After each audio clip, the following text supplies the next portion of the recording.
Bienvenidos a esta nueva edición de Tiempo de Respuestas que he querido dedicar en esta ocasión al recién fallecido Papa Benedicto XVI. Se han dicho muchas cosas ante la muerte del Papa emérito, ese que se presentó al ser elegido Papa como un humilde trabajador en la viña del Señor. Pienso que no hay mejor definición sobre su persona. Yo quiero hacer referencia a dos aspectos, entre tantas cosas que se han dicho. Hay dos aspectos que me parecen menos destacados en los comentarios que en estos días han aparecido sobre Benedicto XVI, persona a quien muchísima gente con la que yo he tratado como sacerdote en los últimos 20 años ha querido tantísimo. Los dos temas que yo quería destacar son, uno, su condición de custodio de la tradición apostólica, primero como teólogo, luego como obispo de Múnich, después como prefecto del dicasterio de la doctrina de la fe, más intensamente luego como papa y finalmente como testigo silencioso desde su retiro en el monasterio Mater Ecclesiae. El segundo aspecto es esa ingrata tarea de purificar a la Iglesia, primero como prefecto de la Congregación de Asuntos Internos, Doctrina Fidei, y después como Papa, purificarla de esa podredumbre que se había introducido en ella, cuestión que le costó tener que renunciar al gobierno de la Iglesia y que a mí me lleva a denominarlo como el Papa exorcista, el Papa que luchó con todas sus fuerzas por expulsar al demonio de los ambientes eclesiásticos. Su muerte ha desvelado una importante realidad, que la verdad es pertinaz, y aunque la flagelen como a Cristo, la vilipendien, la crucifiquen, al final resucita. En este caso, la realidad de una persona tan amable y humilde como sabia y coherente, poco a poco fue haciendo caer ese mito del Panzer Cardinal o del Rottweiler de Dios, que le habían creado dos tipos de instancias, muy relacionadas entre sí, por cierto, el sector modernista de la Iglesia y los promotores mediáticos de la dictadura del relativismo. Decía el que le entrevistó en varias ocasiones, publicó libros de entrevistas, Vittorio Messori, decía estos días: nunca he conocido a un hombre tan bueno, tan disponible, tan humilde. Con estas palabras pienso que ha resumido lo que tantos otros han declarado en estos días sobre este personaje sabio, bondadoso y humilde, amante de la música, de temperamento exquisito y delicadeza extrema, que insólitamente supo hacer lo que no hace ningún político, renunciar al poder, para recluirse en un retiro de silencio y oración por la Iglesia, con la misma generosidad con la que en otro tiempo la sirvió, con esa inteligencia prócer que tenía y esa sacrificada labor pastoral que desarrolló heroicamente. Estos días han salido una serie de datos que lo dicen todo. En los 3 días en que la capilla ardiente ha estado abierta al público, han acudido a velarlo unas 200.000 personas. Han acudido a su entierro jefes de Estado que no habían sido invitados por el Vaticano y que ellos pidieron acudir. En los medios de comunicación se ha producido un reconocimiento universal de esa categoría humana, intelectual y espiritual de quien tuvo esa coherencia que le llevó a marcharse sin hacer ruido al cerrar la puerta. También por parte de escritores declaradamente no católicos que se han mostrado en estos días rendidos ante el gran personaje europeo del siglo XX. Incluso hemos podido ver reacciones contenidas y hasta amables por parte de personas que en 2005, cuando fue elegido papa, lo acogieron con grandes dosis de hostilidad, cuando no de odio. Hay que reconocer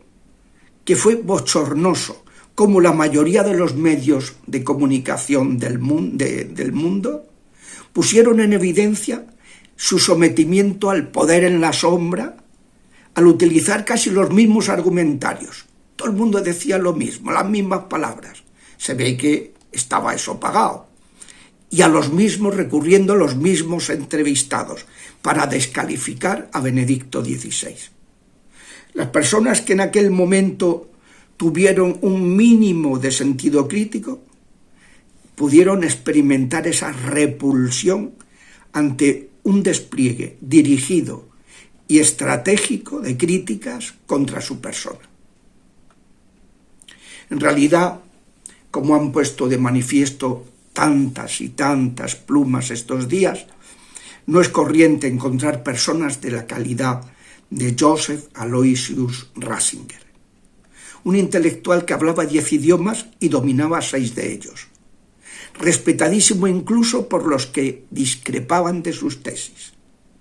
que sorprendía a quienes se acercaban a él por su mirada amable, por su esmerada delicadeza en el trato y porque no permitía que en su presencia se hablara mal de nadie. Un hombre que tenía a Dios como lo más importante de su vida. Una persona dulce y modesta, a pesar del potentísimo tesoro neuronal que albergaba bajo su pelo cano. Un hombre que fue capaz tanto de asumir la cátedra de Pedro cuando lo que deseaba era retirarse a leer, pensar y escribir, como de renunciar con humildad a ella para impedir que ese chantaje del Batilix que le habían montado atenazara el gobierno de la Iglesia y permitir que viniera un nuevo papa que pudiera actuar sin hipotecas. ¿Por qué lo habían detestado? Pues primero por su actitud de custodio de la tradición apostólica. Esa traditio, esa entrega que nos lleva en esa sincronía, en esa comunión diacrónica hasta el mismo Cristo y a sus apóstoles. Custodio de la tradición, que llevaba a los de fuera de la Iglesia a denostarlo en cuanto que encontraban en él un baluarte imbatible en contra de esa insustancial irracionalidad de la dictadura del relativismo. Benedicto tumbaba, como en la leyenda del rey desnudo, tumbaba toda esa movida mediática que han tratado de imponer a las conciencias. Y por otra parte, aquellos miembros de la Iglesia que pensaban que renovarla, cosa evidente que la Iglesia necesita, suponía adaptar el Evangelio a la mundanidad, cambiar el Evangelio, porque estas personas que habían entendido eso no soportaban que un teólogo que reconocido como avanzado y profundo recordara que la teología es la ciencia de la fe y que por tanto renovarla no permitía alejarse de las fuentes de la revelación, ni de la Sagrada Escritura, ni de la tradición apostólica tutelada por los santos padres, como se mostró en su labor de coordinar la elaboración del Catecismo de la Iglesia Católica, en sus documentos como prefecto de la Congregación para la Doctrina de la Fe y luego como Papa sobre el respeto a la vida, sobre la ideología de género, sobre el eclecticismo religioso, sobre la reinterpretación marxista del Evangelio o sobre la falsedad de esa exégesis bíblica racionalista que llevó a negar la divinidad de Jesús de Nazaret y a ocasionar que él publicara ese libro en 3 tomos, refutando a los que él llamaba teólogos ficción, falsos teólogos, no científicos. Como le ha aplaudido con cariño Francisco en estos días pasados, Ratzinger Benedicto XVI fue un teólogo que se ponía magistralmente al nivel de la catequesis para que se le entendiera. Es la gran diferencia de este, que es uno de los grandes teólogos del siglo XX, que se le entiende todo,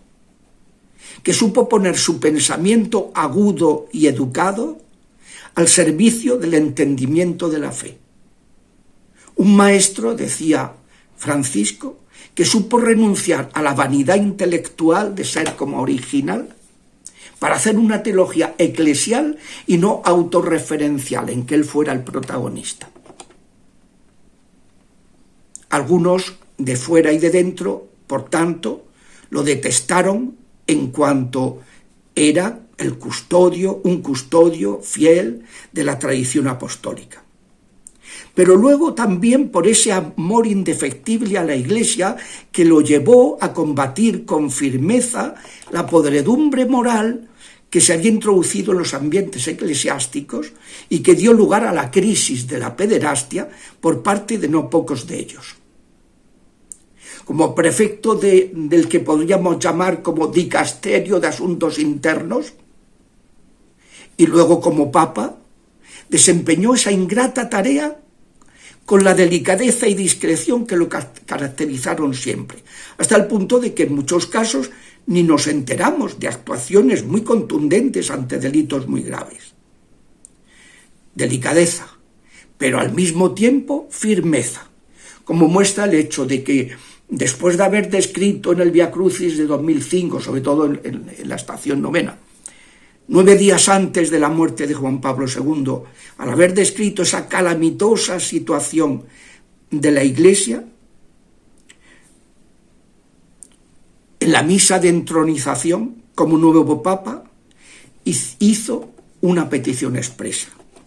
rogad por mí, para que por miedo no huya ante los lobos. Y es que tenía muy clara la tarea que le esperaba, haciendo cosas que hasta ese momento otros que estaban por encima de él, por ejemplo el secretario de Estado, no le habían permitido hacer con toda libertad. No huyó ante los lobos, y ni siquiera cuando renuncia. Como buen pastor que dio la vida por las ovejas ante los lobos, Benedicto XVI dedicó gran parte de sus esfuerzos a la reforma interna de la Iglesia, imprescindible para la recuperación de su vigor espiritual, sin el que no es posible una efectiva acción misionera. Después de un pontificado como el de Juan Pablo II, vertido más bien hacia el exterior y hacia la clarificación doctrinal, Benedicto mostró ser consciente de que no se podía proseguir hacia adelante sin barrer previamente la propia casa en el orden moral. Y así el llamado Papa teólogo, que conocía las carencias de las comunidades católicas por haber pasado 24 años en lo que venimos denominando como congregación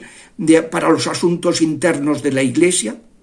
realizó esa encomiable labor de purificación interna mediante diversas actuaciones.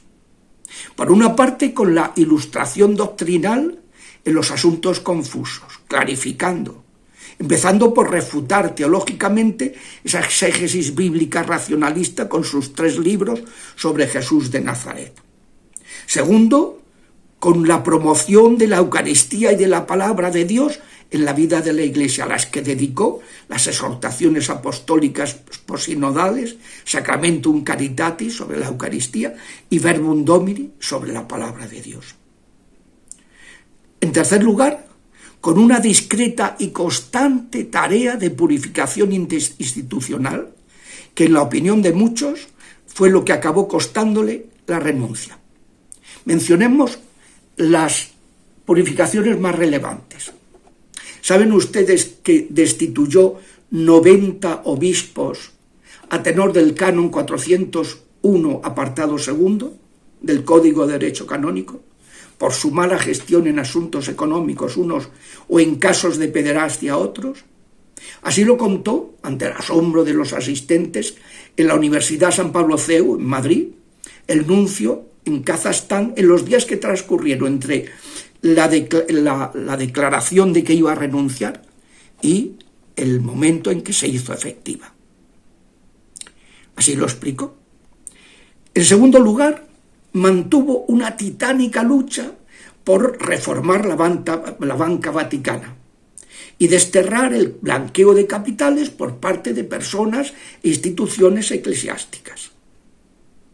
También hay que reseñar que, a pesar de las trabas que le pusieron algunos miembros de la curia, demostró una gran valentía contra abusos sexuales, tomando las riendas frente a la inacción de algunos obispos.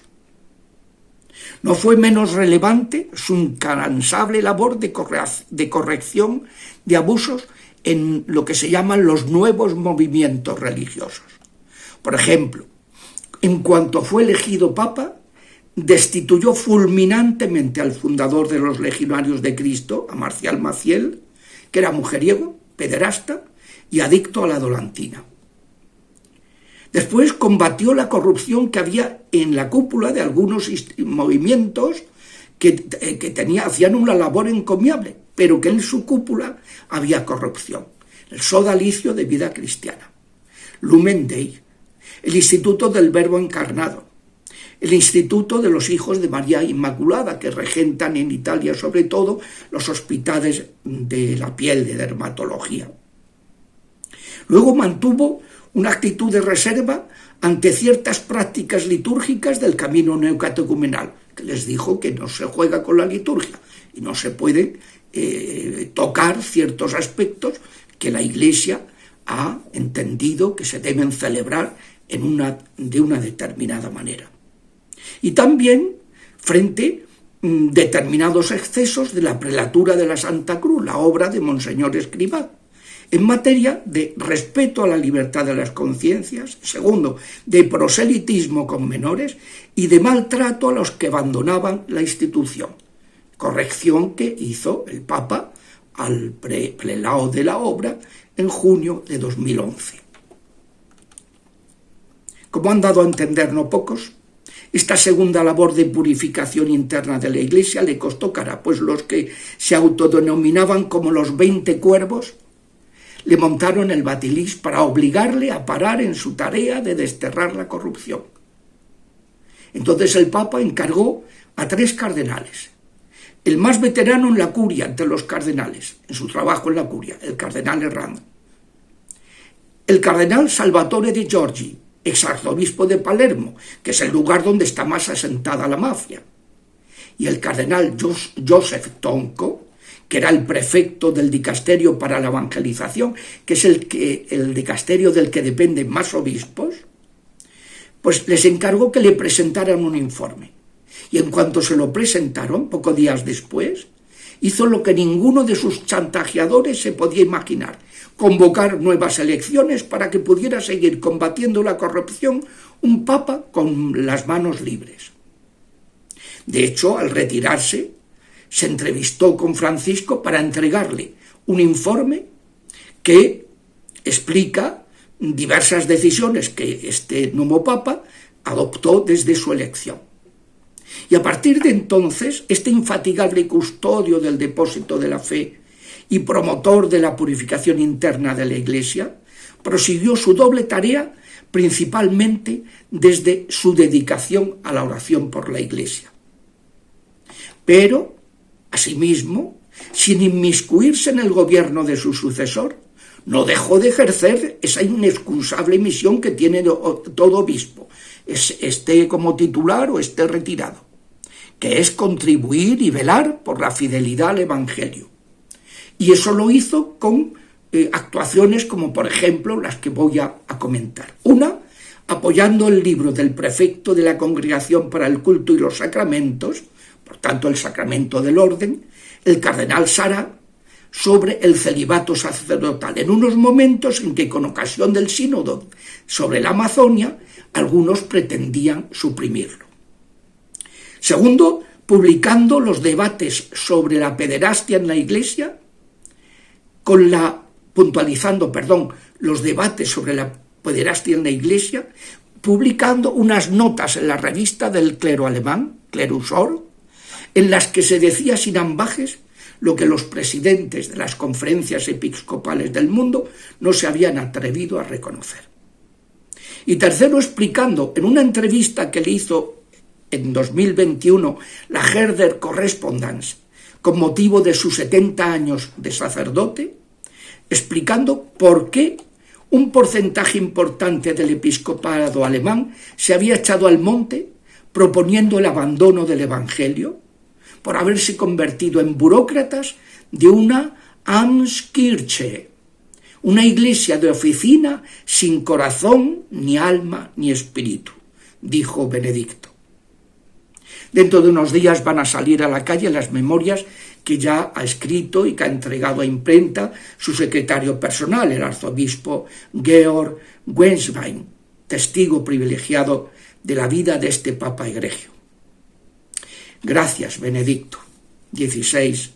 por tu amor a la Iglesia de Jesucristo.